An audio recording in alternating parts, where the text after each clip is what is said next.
Dios los bendiga, soy el pastor William Ochoa, estás en tu canal Casa Firme El Salvador.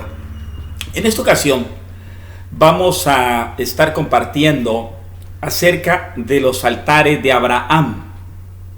Si nosotros vemos la vida de Abraham, vamos a descubrir que él cada cierto tiempo en su peregrinar, cuando él iba de Siquem a Betel, de Betel a tal otra ciudad, él iba cada ciertas jornadas, él paraba y levantaba un altar al Señor.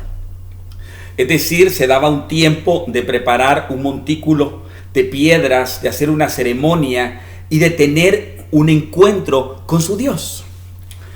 Ahora no hacemos montículos de piedra, pero sí tenemos a lo largo de nuestra vida cristiana, tal vez no estamos en Siquem, ni en Hebrón, ni en Betel, pero sí tenemos jornadas en nuestra vida donde van a ser momentos decisivos los que van a marcar esas etapas y que tenemos que aprender a vivirlas y que tenemos que aprender a decidir y que tenemos que aprender a levantar espiritualmente hablando un altar al Señor. Porque el propósito del Señor es que seamos, según dijo Jesús en el Evangelio de Juan, adoradores en espíritu y en verdad. Es decir, personas que aprendamos a levantar altar donde rindamos al Señor nuestra voluntad y nuestro corazón. Porque si no lo hacemos, el crecimiento en estas etapas decisivas de nuestra vida no va a ser el adecuado. Y vamos a estar orbitando alrededor de lo mismo, pero si no podemos levantar altar, no vamos a pasar a una etapa más rica en el Señor, a una etapa más enriquecida en el Señor, a una experiencia más abundante, más profunda y a una vida más llena de Dios. Tenemos que aprender que estas etapas van a ser decisivas en nuestra vida. No sé qué etapa estás viviendo tú, pero quizás estás en un momento de tu vida donde tenemos que levantar un altar. Y sabemos aquí adentro que son momentos en que tenemos que rendir nuestra voluntad en ese altar, en ese acto de fe donde le decimos, Señor, yo quiero esto, pero yo voy a decidir esto. Donde aprendemos a ser adoradores. La adoración realmente no tiene mucho que ver con la música. El adorador más grande de toda la Biblia se llama Jesús. Él dice la Escritura que adoró de tal forma que cuando en el Getsemaní le explicaron que él iba a morir en el Calvario, él le dijo al Padre, papito, yo te pido que pases de mí esta copa, pero si es imposible que tú lo hagas, si tú no quieres hacerlo, yo voy a beber de esa copa, que no se haga mi voluntad sino la tuya. Ese fue uno de los altares de Jesús. También cuando le dijeron, ¿sabes que tengo autoridad? Le dijo un funcionario romano para quitarte la vida o dártela. Le dijo Jesús, nadie me puede quitar mi vida, nadie me va a quitar mi vida, yo pongo mi vida, a mí nadie me la va a quitar. Y él la puso, fue la máxima expresión de adoración que hay en la Biblia, entregar la vida en obediencia al Padre Celestial. Y sin embargo, él no tuvo música, entonces no tiene mucho que ver la adoración real que habla las Escrituras con la música, sino que tiene que ver con momentos en que vamos a rendir nuestra voluntad, nuestro ego, nuestro corazón, por amor, por respeto al Señor, para continuar creciendo en nuestra vida cristiana. Y vamos a hablar de los tres primeros altares de Abraham. El primero lo levantó en Siquem. El otro lo levantó entre Betel y Jai, dos ciudades. Por cierto, este altar lo levantó dos veces en el mismo lugar, dos veces. Y vamos a hablar de otro altar que es el que levanta en Hebrón. Y de estas experiencias de Abraham vamos a sacar nosotros la aplicación para nuestra vida. Porque muy probablemente nosotros vamos a tener que lidiar con ese mismo tipo de experiencias y vamos a tener que lidiar con nuestros sentimientos en cuanto a si se los rendimos al Señor o no se los rendimos al Señor. Hablemos entonces del altar que se encuentra en el capítulo 12 del Génesis, que fue el primero que levantó Abraham en la ciudad de Siquem. Siquem significa literalmente cuello. Y el cuello representa donde una bestia de carga o un ser humano pone la carga y pone el peso que quiere levantar. podemos decir que el cuello en un ser humano representa su fuerza humana, representa su capacidad, la capacidad del ser humano. Cuando yo voy a agarrar algo muy pesado, me lo pongo acá con esfuerzo, porque sé que esta parte de acá es muy fuerte, que es más fuerte que se la llevara sobre mis brazos, sino que acá aguanta con mucho más peso. Y el cuello representa eso.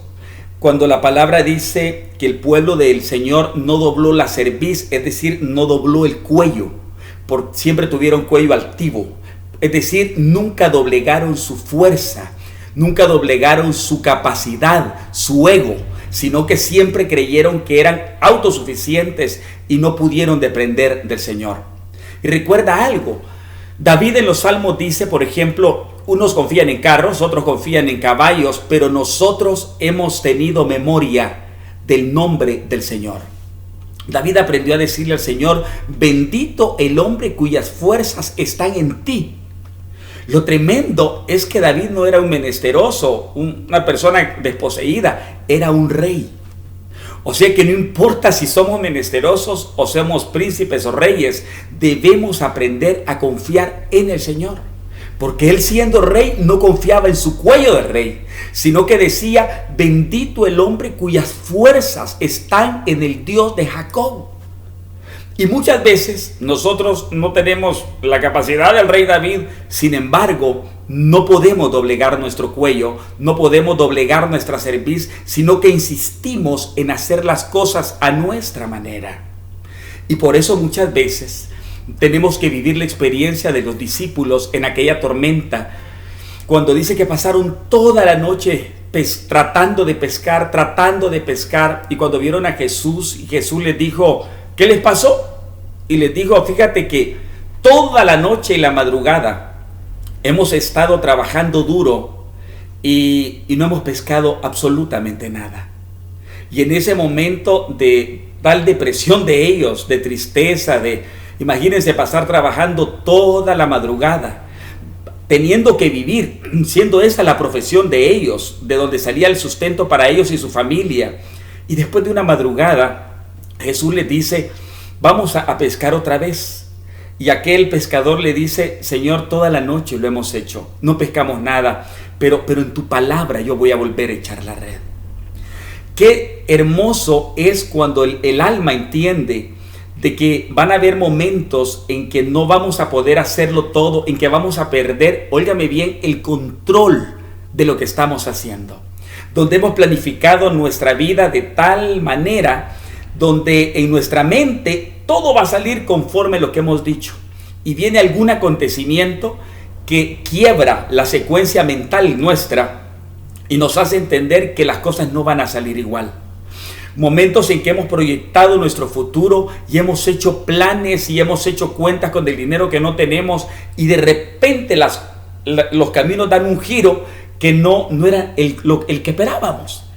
Y entonces nos sentimos como se han de haber sentido esos pescadores después de trabajar toda la madrugada, vencidos, avergonzados, deprimidos, solos, cansados, como muchas veces usted y yo nos hemos sentido. Pero en esta ocasión, esta palabra nos dice que cuando nuestras fuerzas se terminan, entonces entran las fuerzas del Señor. Porque muchas veces es la altivez de nuestro cuello la que no nos permite conocer su gracia. Acuérdense que la gracia tiene un secreto para accionar. Dice que Dios da gracia al humilde, pero resiste o mira de lejos al altivo. Quiere decir que para que yo pueda recibir gracia, no puedo ser altivo, sino la gracia se mantiene a distancia. Pero cuando yo reconozco mi necesidad, la gracia puede entrar y me puede levantar. De tal forma que los salmos dicen, tú eres el Señor que levanta del polvo al pobre y levanta del muladar al menesteroso y lo sienta con los príncipes. Pero aquellos que se creen príncipes de altivez, la gracia no puede operar cuando tenemos ese corazón. Pero cuando tenemos el corazón que sabemos que dependemos de Él, que aunque seamos reyes, podemos decir, bendito el hombre cuyas fuerzas están en el Señor. Cuando esa verdad no solo la tenemos en la mente, sino que baja a nuestro corazón, entonces podemos recibir su gracia. Y entonces podemos levantar nuestro altar en Siquem. Decirle: Señor, tú me has dado oportunidades, a otros inteligencia, a otros recursos, a otros contactos. A todos nos ha dado dones de algún tipo, familias, posibilidades. Sin embargo, nuestra confianza no puede estar allí. Recuerde, bendito el hombre cuyas fuerzas están en el Señor. Unos confían en carros, otros confían en caballos. Pero aunque tú y yo tengamos carros y caballos, nuestra confianza no debe de estar ahí, sino en el Señor. Porque Él es la vid, nosotros los sarmientos o los pámpanos, y separados de Él nada podemos hacer. Este es un camino donde nosotros debemos aprender a caminar con Él, dependientes de Él. Vamos a usar nuestras facultades, vamos a usar nuestros recursos, pero aquí adentro debemos de saber que Él es el Señor y que dependemos totalmente de Él, que nuestros tiempos, como dice el libro de los Salmos, están en sus manos, no en las nuestras, que somos ovejas de su prado. Y cuando entendemos esa verdad, es cuando hemos aprendido a adorar haciendo el altar en Siquem. Porque a pesar de tener facultades, podemos decirle: Señor, yo te las rindo a ti, pues yo confío en ti. Mi primer recurso eres tú. No es mi contacto en los Estados Unidos. Mi primer llamada va a ser a ti a través de la oración. Señor, mi primer llamada no va a ser a mi amigo. Mi primer consuelo, Señor, vas a ser tú. El primero que lo vas a saber vas a ser tú, porque yo de ti espero. Ese es nuestro altar en Siquem. Si tú estás en un momento así, ya no trates de pescar más. Sal del mar, no te fatigues más, ya no tires más la red. Hay momentos en que tenemos que parar y venir a la orilla y encontrarnos con Jesús y oír que Jesús nos diga: vamos a echar de nuevo la red, pero ahora lo vamos a hacer juntos. Y cuando lo hacemos con Él, la pesca es fructífera. A veces solo el Señor está esperando que nosotros podamos levantar este altar para sacarnos adelante. La adoración, a medida que yo empiezo a ser un adorador, que tú empiezas a ser un adorador, esa es una de las primeras lecciones, que nosotros dependemos del Señor. Muy bien, veamos el segundo altar. Dice la Escritura que siguió en sus jornadas Abraham y levantó un altar que lo levantó en medio de dos ciudades. A un lado, en una dirección, estaba Betel, que significa casa de Dios, y en el otro extremo, en la otra dirección, estaba una ciudad que se llamaba Hai, que significa ruinas, significa pequeñeces, cosas que importan muy poco. Y del otro lado estaba Betel, que significa Betel, casa de Dios. Y dice que la Biblia que Abraham, allí en medio de esas dos ciudades, levantó un altar. Y ese altar, después que lo levantó, tomó el camino hacia el Negev, es decir, hacia el sur de donde él estaba. Se acercó a Egipto y estando camino al Negev, y estando en el Negev, dice que vino hambre sobre toda la tierra y él tuvo que bajar obligatoriamente a Egipto, y fue allí donde él tuvo problemas por la belleza de su esposa con Faraón. Finalmente se dio ahí un episodio muy desagradable y vergonzoso para Abraham, y él tuvo que ser echado por Faraón. Lo echaron con todo y su esposa, con Sara, y tuvo que salir y regresó por donde había venido, regresó de nuevo y llegó al mismo lugar entre Betel y Hai, y ahí volvió a levantar el altar en el mismo lugar. Mire qué curioso, es el único altar que la Biblia registra que él lo levanta dos veces en el mismo lugar. Y es que a veces adoración significa que vamos a definir cierto tipo de relaciones. Van a llegar momentos en nuestras vidas en que vamos a tener que decidir entre lo eterno y lo temporal, entre lo que es del reino y pertenece al reino del Señor y lo que son nuestras pequeñeces humanas. Momentos donde el Señor nos va a llevar a que tomemos la decisión que tomó Lot antes de elegir el valle fértil que iba hacia Sodoma.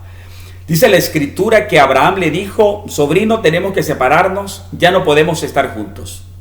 Así que mira el terreno. Si tú tomas a la izquierda, yo voy a tomar a la izquierda, a la derecha. Si tú tomas la otra dirección, yo voy a tomar la dirección contraria. Y dice la escritura que Lot no consultó con nadie, simplemente vio el terreno fértil y dijo: ese es el terreno que quiero, esa región quiero. Lo que él no sabía, que las tiendas de su gente las iban a comenzar a poner y a hacer tan grande el camino que iban a llegar hasta Sodoma, y que en Sodoma él iba a encontrar la perdición de su familia. Y muchas veces tenemos que levantar este altar, tenemos que ser entendidos, no como Lot, que eligió por las apariencias, por el buen parecer de las cosas. No todo lo que brilla es oro. Hay cosas que las personas a veces dicen: miren, fíjese que le salió tal cosa a fulano, qué bueno que le salió. Y todo, nosotros concluimos en nuestra mentecita que todo lo que tiene un precio más alto es lo mejor, y no siempre. Hay valores que son internos, que son mucho más pesados que los externos. Por ejemplo, el libro de Proverbios dice que engañosa es la gracia y vana la hermosura, pero que la mujer que teme al Señor, esa mujer va a ser alabada. Que la hermosura es engañosa y que va a pasar, que es temporal. Y dice que si hay algo feo es ver a una mujer hermosa, falta de entendimiento. Así dice el libro de Proverbios, que es como ponerle un anillo de oro, dice la escritura, a un cerdo. Que ponerle a un cerdo en el hocico, en la nariz, un anillo de oro. ¿Para qué bendito va a querer un cerdo un anillo de oro en el hocico o en la nariz? No le sirve de nada porque él es un animalito. Y dice que igual, similar a eso, es la mujer hermosa que carece de entendimiento. Pero muchas veces nosotros como cristianos decimos estas palabras: se casó, es que la fulanita se casó re bien, se casó muy bien. Y entonces yo les hago a veces esta pregunta, un poco con sarcasmo, les digo: se casó bien, qué bueno, el joven no toma, no sé si toma, es honrado, eso no te pudiera decir, es un hombre fiel, es que no, realmente no lo conocemos. ¿Y por qué dicen que se casó bien? Y entonces ellas se dan cuenta que ellas insisten en que se casó bien porque tenía casa, porque tenía carro y porque tenía posibilidades económicas. Como cristianos, miren qué tremendo, y aún como creyentes tenemos nuestra mente mundanalizada, porque para nosotros que una muchachita de la iglesia se case bien, es que se case con alguien con posibilidades económicas. Qué lejos estamos de los verdaderos valores. Parecemos Lot, escogiendo el terreno fértil, aunque en las tiendas llegan hasta Sodoma. Qué tremendo. Entonces el Señor nos tiene que llevar a que nosotros valoremos lo que son las cosas eternas, imperecederas y que son buenas para nosotros. Y a veces nos va a llevar a que elijamos esas cosas sobre las cosas que pueden ser delante de los hombres valiosas, pero que realmente delante de Dios no tienen validez alguno. Nosotros le damos mucha preponderancia a la belleza física, el Señor no realmente. Cuando Samuel iba a elegir el rey de Israel, y antes de, no estaba David todavía, se iba a equivocar, iba a elegir a uno de los hermanos de David, y a punto estaba de vaciarle el cuerno de aceite cuando Dios le habló y le dijo: él no es el rey de Israel. Le dijo: tú miras, tú juzgas según las apariencias, pero yo miro el corazón. Y este altar se llama el altar entre Betel y Jai. Muchas veces el Señor nos va a llevar a tener una experiencia de adoración con Él, al ponernos a elegir entre las tonterías y vanidades y pequeñeces nuestras, entre nuestro Jai y las cosas que representa Betel, que son las cosas que tienen peso eterno, las cosas que van a cambiar nuestra vida, las cosas que van a transformar la vida de nuestros hijos. Que Dios nos ayude, que cuando estos momentos los tengamos enfrente podamos levantar altar. Y mire qué curioso, Abraham este altar lo levantó en 2 ocasiones, porque la primera lo levantó y agarró el camino equivocado hacia el sur, hacia el Negev, y fue a parar a Egipto. la segunda vez cuando él había aprendido, regresó al mismo lugar. Léalo, ahí está en el libro del Génesis. Y dice, y levantó Abraham altar en el mismo lugar donde anteriormente lo había hecho. ¿Por qué? Porque Dios es un Dios de oportunidades. Uno equivocándose muchas veces aprende. Y que Dios nos ayude a aprender de nuestros errores. Y que tal vez en el pasado hemos elegido las bagatelas por lo eterno, pero que cuando Dios nos vuelva a dar la oportunidad, nosotros podamos escoger lo eterno a lo temporal. Esto representa para nosotros el altar segundo de Abraham. Pero hablemos del tercero. Sería el cuarto porque hubo uno repetido. Si ustedes siguen leyendo en los capítulos 12 y 13 del Génesis, va a llegar Abraham a un lugar donde se llama Hebrón. La palabra Hebrón significa asociación. Y dice que en ese lugar Abraham levantó también un altar y adoró al Señor. Los altares eran lugares de adoración, repito, lugares de encuentro con el Señor, lugares donde él reconocía que su Dios era el único Dios. Y este tipo de experiencias las vamos a vivir nosotros como creyentes. Y van a ser en cada cierto tiempo decisivas en nuestra vida. Y después de esas experiencias no volvemos a ser iguales. Por eso es necesario aprender a ser adoradores. Pero no confunda la música con la adoración.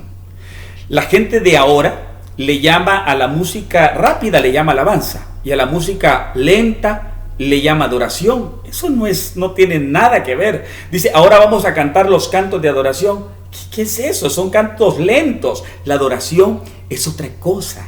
La adoración es en espíritu y verdad. La adoración es aprender a no hacer mi voluntad. Fue lo que Jesús aprendió en el Getsemaní, cuando le dijo, Padre, esa muerte es la que me espera. Si quieres, pasa de mí esta copa, pero que no se haga mi voluntad, sino que se haga la tuya. Eso se llama adoración. Por supuesto, en los Getsemaní se llora, se sufre, porque nuestra voluntad siempre va a querer escoger lo temporal muchas veces, hasta que aprendemos el valor de lo eterno. Y aún así nos duele, pero entendemos que es lo mejor, que su voluntad siempre va a ser buena, agradable y perfecta, y que es lo mejor para nosotros y para nuestros hijos, aunque riña con nuestra razón. Hablemos del tercer altar, el que levanta en Hebrón. Recuerden, significa asociación. En muchas ocasiones el Señor nos va a llevar a adorar, al limpiar nuestras relaciones. Y es que a veces mantenemos malas relaciones. Nos asociamos, oigan bien, con personas o con cosas o con negocios que no nos convienen. Y nos disociamos y nos separamos de cosas donde deberíamos tener un espíritu conciliatorio, pero ahí tenemos un espíritu divisorio en lugar de lograr la conciliación. Y no quisiéramos a veces soportar a ciertas personas. Simplemente hay gente con las que no quisiéramos tener mucho contacto, no quisiéramos volver a verlas. Sin embargo, el Señor nos comienza a impulsar por su palabra, por su Espíritu Santo, a que volvamos a tener acercamiento. Nos hablan aquí adentro el Espíritu de comenzar a perdonar, de pagar con bien el mal que nos hicieron, de acercarnos de nuevo, de brindar una nueva oportunidad, de transformar nuestra dureza y resistimos. Pero cuando nosotros nos atrevemos en fe como niños a obedecer, nos vamos a dar cuenta que en ese momento estamos levantando un altar de adoración pura, porque entendemos que la obediencia es mejor que un montón de sacrificios. Hace tiempo yo estaba leyendo el libro de Romanos y tuve una experiencia con un familiar. Este familiar me quedó debiendo dinero, pero al mismo tiempo nos dedicábamos a un negocio parecido. Él me prestó a mí un equipo de los que usábamos para trabajar y me lo prestó, me lo dio prestado, y yo en ese mismo tiempo le di prestado a él un dinero. Y era un dinero que yo realmente comencé a darlo por perdido porque los días pasaron y no me lo dieron cuando me lo tenían que pagar. Y entonces ese día, antes de continuar con mi lectura de Romanos, porque estaba leyendo Romanos, cada noche leía una porción, antes de leerla me fui al baño y dije, en mi mente y en mi corazón, yo dije, estaba molesto porque no me pagaban, porque no me daban mi dinero. Y entonces yo dije, hice una solución perfecta. Yo dije, bueno, este hombre me debe dinero, yo le voy a quitar la máquina que me ha prestado. En el nombre del Señor. No, bromas. Yo no sí era cristiano, pero no lo hice en el nombre del Señor. Eso fue algo totalmente de mi corazón, de mi carnalidad, fue mi venganza. Yo dije, él no me pague ese dinero, yo no le devuelvo su máquina y quedamos tablas, no hay ningún inconveniente. Tomé la decisión en lo que salía del baño, en mi mente, como lo repito, y en mi corazón. Y me recosté y agarré la Biblia donde me tocaba la porción. Y la porción que me tocaba leer estaba en el libro de Romanos, leyéndolo, y era aquella porción que decía aquellos montón de consejos del apóstol Pablo, pero que llegan a una parte donde dice, y no pagues mal por mal, sino vence con el bien el mal, y tú no seas vencido de lo malo. Cuando yo leí aquello, y me puse a pensar lo que yo acababa de decidir en mi mente y en mi corazón, que no tenía nada de cristiano mi venganza, y fui confrontado por la palabra, se la repito, dice, no paguéis a nadie mal por mal, sino con el bien vence el mal, y tú no seas vencido por lo malo. Yo dije, Señor, fue como que me hablaron a mi mente y me dijeron, si tú pagas mal por mal, tú vas a ser vencido de lo malo. Y el mal te va a comenzar a inundar y te va a vencer porque no pudiste vencer con el bien el mal, porque no quisiste, porque lo hiciste a tu manera. Y entonces, al ser confrontado por la palabra, yo dije, Dios mío, yo estoy haciendo lo contrario exactamente a lo que aquí dice. Y no es casualidad que lo esté leyendo casi a los 2 minutos que estaba decidiendo lo contrario. Y decidí algo nuevo en mi corazón. Yo le dije, Señor, ya entendí, no te preocupes, yo le voy a devolver su máquina.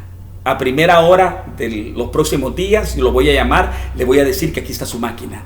Y si me paga, bueno, y si no me paga también, pero yo voy a pagar con el bien, voy a pagar el mal. Y me acosté en paz, leí la porción de Romanos que estaba leyendo y me acosté plácidamente. A los 2 días siguientes le hablé por teléfono, o al día siguiente le dije, ya desocupé tu máquina, llegar a traer.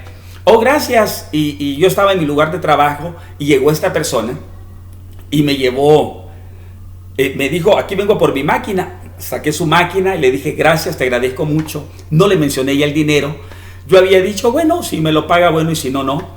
Y de repente me dijo, mira, acordándome, yo te debo dinero. Y se metió la mano al pantalón y se sacó un fajo de billetes. Me dijo, ¿cuánto es que te debo? Le dije, tanto.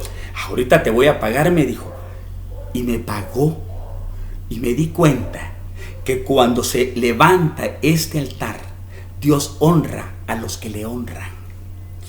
Pero muchas veces nosotros tenemos en el altar de la asociación, en el altar de Hebrón, situaciones en que reñimos con la palabra y mantenemos relaciones, óigame bien, que no son agradables delante del Señor, o cortamos relaciones donde Dios nos lleva a vivir la palabra y a pagar con el bien, pagar el mal que nos han hecho.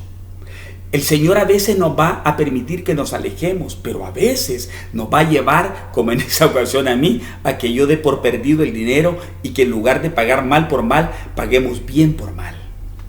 Quiero terminar. Y en otras ocasiones nos asociamos con lo que no tenemos que asociarnos. Hay relaciones que sabemos que tenemos que partir, relaciones de negocios, relaciones personales, amistades específicas, que las hemos apreciado tanto, pero que sabemos que nos están llevando a la ruina. Mas sin embargo, nosotros no estamos dispuestos a ser adoradores allí. Queremos ser adoradores con la música, Pero cuando nos dicen, no quiero más esta relación, tú dices, no, prefiero ser adorador con la música, con la guitarra, con el teclado, pero no ser adorador en espíritu y en verdad. Pero de repente el Espíritu conquista tu corazón y dice, Señor, tú le dices al Señor, yo quiero aprender a obedecer. Y aunque me duele esto que voy a separar de mi corazón, yo levanto altar aquí porque lo levanto, porque quiero vivir mi altar en Hebrón, el altar de la asociación correcta. Y en ese momento tú te conviertes en un adorador. ¿Qué altar te tocará en esta etapa de tu vida levantar? ¿Desde hace cuánto tuviste que levantar aquel tipo de altar que no te has atrevido a levantar? Esto define nuestra vida cristiana, y a medida que vamos levantando altares, nuestra experiencia en el Señor viene a ser más profunda. Y nuestro corazón comienza a rendirse y se cumple lo que la palabra dice.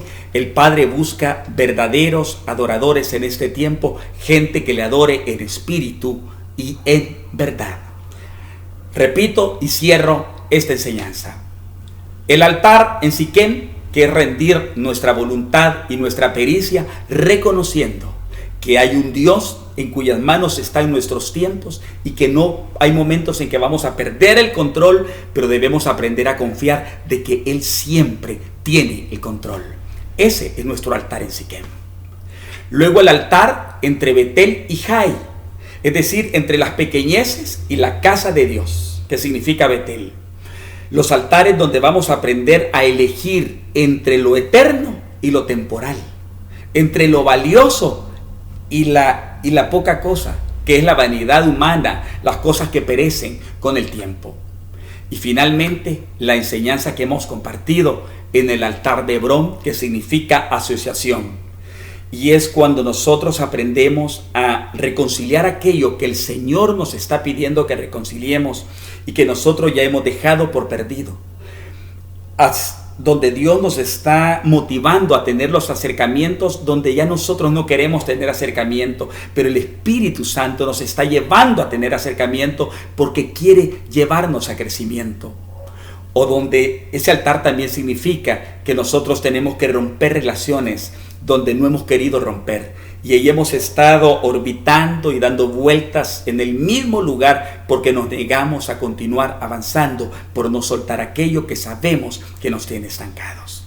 Que Dios nos ayude a ser gente de altares. Y recuerda, la verdadera adoración no tiene que ver con música. La verdadera adoración tiene que ver con entregar nuestro corazón y nuestra voluntad al Dios que nos llamó.